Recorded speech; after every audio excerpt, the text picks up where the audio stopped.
10일 김기현 미래통합당 의원이 자신의 SNS에 청와대 비서실 소속, 수석비서관 5명의 집단사의 표명과 관련해 비판의 글을 남겼습니다. 나라 꼴이 말이 아닙니다. 실력도 없고 경험도 없이 오로지 자신들의 권력 유지에만 골몰하는 저들의 돌팔이 진단과 돌팔이 처방 때문에 M1 국민들만 고통과 절망으로 내몰리고 있습니다. 중국으로부터의 초기 유입을 방치한 실책 탓으로 코로나19는 여전히 국민의 삶 전체를 뒤흔들고 있고 협박과 통제만으로 시장을 장악할 수 있다는 오만에서 비롯된 무식한 불도저식 정책으로 인해 무주택 저유주택자 모두에게 퍼부어진 주택폭탄과 세금 지옥으로 국민의 삶은 갈수록 피폐해지고 있는데 이 와중에 물난리마저 터져 국민들의 시름이 너무 깊습니다.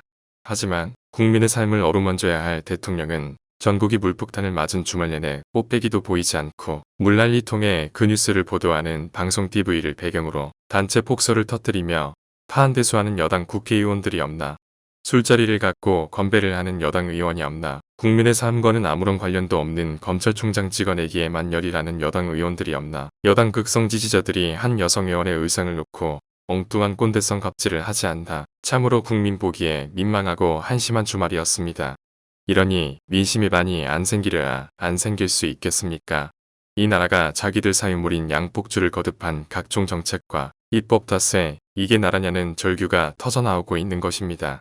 국회에서 절대다수 의석을 무기로 야당을 철저히 짓밟은 채 강압 처리한 법안들, 검찰 충견화를 위한 추미애 법무부 장관의 불공정한 편파 인사, 박원순 전 서울시장의 성폭력 사건에 대한 청와대와 여당의 반일륜적 처신, 국민의 기본권인 주거 문제에 대해 실패할 것이 뻔한 실험을 한 갈팡질팡 주택정책 등에 대한 집권 세력의 진정한 사과와 반성이 없는 한 민심 위반은 더욱 가속화될 것입니다. 일개 청와대 비서실 직원 몇몇의 사의표명으로 국민적 분노를 잠재울 수 있다고 생각하고 있다면 이미 망청의 길로 들어선 것이나 진대 없습니다. 저는 이딴 실정에 대해 먼저 대통령의 대국민 사과가 있어야 한다고 생각합니다. 그것도 청와대 회의석상 비서들 앞에서의 사과가 아니라 기자회견을 열어 정중하게 국민 앞에서 허리 굽혀 사과해야 합니다.